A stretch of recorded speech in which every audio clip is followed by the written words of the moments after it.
All right, wonderful people, welcome back to this wonderful channel where we bring you back-to-back update and information as it is hot. In case you have not joined our social media handle, please kindly go and join our social media handle, subscribe, like, share, and also remember to on your notification button so that whenever our news drop, you'll be the first to collect it. Let's go down to the news proper as it is hot.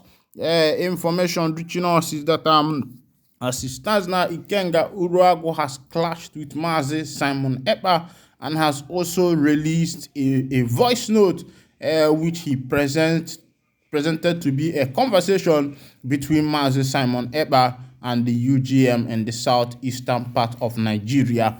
According to him, he said that it is a proof to show that Mazi Simon Ekpa is the one supporting what is the insecurity that is going on in Southeast. But there has been a lot of controversy about that voice note. Some people said it is a dubbed voice note, while others said maybe it is because a saboteur is in the camp of the IPOB that is releasing that information. Others said that maybe it's a kind of crooked work that some people just came about to decided to kill Mazi Simon Ekpa's character and the rest of them. But just pay attention. I will play that voice note and video for you so that you can see what is going on. Even what the Arise TV is also saying about what is currently going on in the southeastern part of Nigeria. Enjoy the ride. Everything, every of my claim, I back it up with evidence. Now, listen. All right. Go ahead. He said this voice now when they play now, say na Simon Ekpa, when they communicate with some people when they for Biafra land. Mona, listen.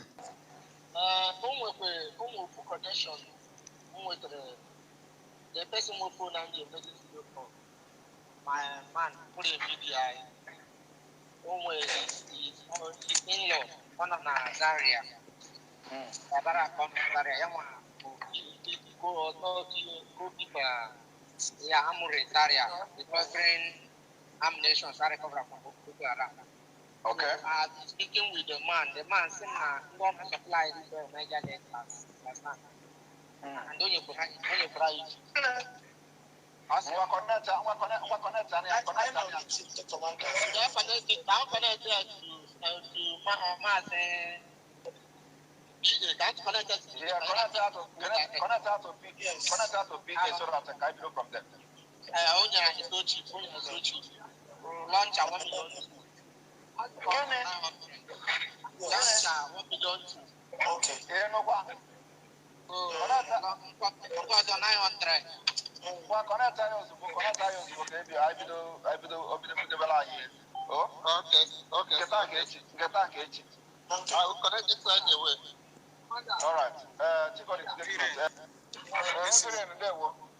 Within the Ebonyi province, Afikpo not local government. So, okay, there we Mona suspect Kimbe. So, Yana Afabam Simna, Ihini and Akananya, and Damam, now there is a Kelepurmuna Kelesu. But no more behind Alake, Mbukane, Osisa, and Hejagor in the Nyan seriously.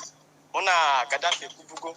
Before majors Mona suspects and then the BC gave I was Simon the moon rented. And now all Cairo just of recently before the election, I did a map post this post in web Mbiapso Garcia Gazebo to help Sirega at the local government. But now one of my men was a victim. My comrade was a victim. So Judea. So I attach you Kabiama that Niburu Yaga Bakaleke with evidence. So Okan and they are associated or one age posts. Okan age posts. Ogona Patrophonia beer, Indoors of Apostle. So Okan Abali Nelu Haga Apostle. So in a check of Wakanda, camp, just I am always goes. So Kahes nke anyị nwere awụrụ osisi ọrụ ndị pastọs ka anyị na-eji aga Okay, you know what? Okay, just got the people note to this one down because some OCC now, but now. So I'm going to one, even I probably here. But some of you are not on and then so I'm going to one OCC. Can you make available to them, Chigodi? Okay? Okay, sir. I'm more academic. Chigodi, no one there. Yes, I'm taking note of it. All right, Warok, meet yourself. Okay. So they come to me when of grant. So how I got happy? I want to know. Every day I will talk with you again. So this your concern have been taken note of. So we will you will hear from us, okay? Yes, sir. Copy that, sir. And the guy can see before your cap offer because then we'll only one on the boundary between Nabi and the boy. I am yes between Abia and the Bonyawafi go south. Then I am between Cross River and the Bon. Kaino, Africa north. Okay. So you are going to hear from us. Together. And then after rock, Parawa, you can talk. From his base in Finland, Simon Ekpa has continued to destabilize the peace in his native southeast of Nigeria with incessant order by his faction of proscribed indigenous peoples of Biafra, a secessionist group forcing the people to sit at home. Ekpa and his men have in the last 1 month unleashed untold terror in form of different coordinated attacks on citizens for daring to disobey the order or the sit-at-home order. Has continued to bleed heavily from the stranglehold of sit-at-home order by outlawed secessionist group Indigenous Peoples of Biafra, IPOB. The latest threats have come not from the mainstream IPOB, but from a breakaway faction under the guide of Simon Ekpa, an indigene of Ebonyi State who is based in Finland. Last week, Ekpa issued a notice for 1 week of sit-at-home. Those who have dared to disobey the order have paid dearly, and in most cases, their lives. Ekpa and his gang of outlaws have turned Ihiala in Anambra State and neighboring Osu and all local government areas in Imo State into a killing field. Last month, Ekpa's men attacked members of Anambra Vigilante Group at Ogenabo, Okija in Ihiala local government area. The vigilantes were attacked for managing to maintain peace in the area. Well, all right, Steve Shato, I took this story, I believe, on Thursday about the menace in the southeast with the sit-at-home order. I must state that we do know that IPOB has disassociated itself from this whole charade, I would call it, because we know that it is a faction of Biafra agitators, not even IPOB, because this person called Simon Ekpa, who is in Finland, is instigating the sit-at-home. He has told the people in the southeast to sit at home for a whole week. I believe he started on Monday again for a whole week, and he was in a video saying that, he's been, sitting at home and all of that. And I must commend the security forces, because I believe I saw a video yesterday or a story yesterday that those people in Ebonyi State there, that video right there, those people wearing those red capes were apprehended by the security forces. I must commend them. They moved in and they apprehended those people from that group. But it is important to note that the stakeholders in Anambra State, in Ebonyi State, as well as Imo State have moved in to try to curb this whole sit-at-home menace, which is so important, and I'm happy that we're able to bring this story to the limelight, Steve. Well, the sad thing about this is that the fellow Simon Ekpa is not even 40 yet. He's 38. He trained as a lawyer, a former athlete, and if you like, a Finnish citizen who ought to know better. But it's obvious that this fellow has decided to be an enemy of the Nigerian state. He doesn't identify himself with Nigeria in any way, but then the geographical area that you identify yourself with, which is Biafra, the southeastern part of Nigeria. That is the same area that you have chosen to destabilize you know, to have people killed, to have businesses destroyed, you know. I don't see how that can make you a liberator or an agitator for a good cause, given the fact that at the time, he even won an award, an ambassador for peace, you know, in the past.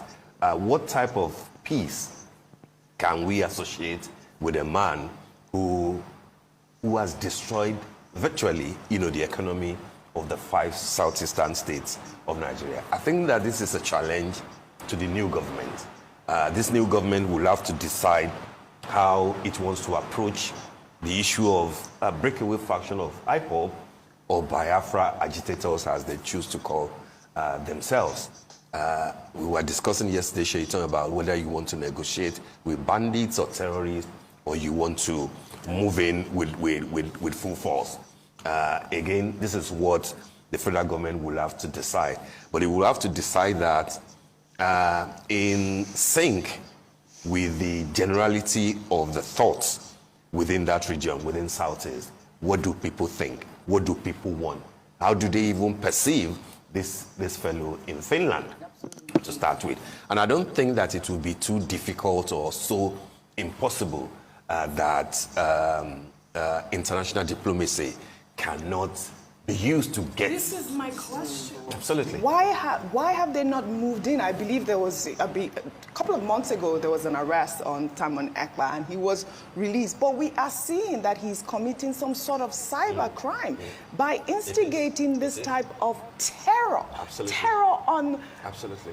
His people, really. That's it's basically a clear case of terrorism. This is what it is. Absolutely appalling, and I think for me, it's the fact that he's, you know, instigating all of this while not being on ground. You know, he's letting, you know, the people from these 5 different states, of course, you know, it's very shocking. And you know, I was looking at the challenge that Mr. Ubad put out and said that if you are really for this cause, then I want you to come back to Nigeria and feel the pain. Now, if you are making people stay at home every Monday, now these are places that are known for their, you know, economic, prosperity and how trading, much, you know, trading, commerce. Yeah. So not only is it an insecurity issue, it's also, you know, an issue that directly affects the livelihood. And you know, we're currently in a situation where we're looking at by the end of this year, 7.5 million people going into poverty, and this is one of the things that would make that process faster.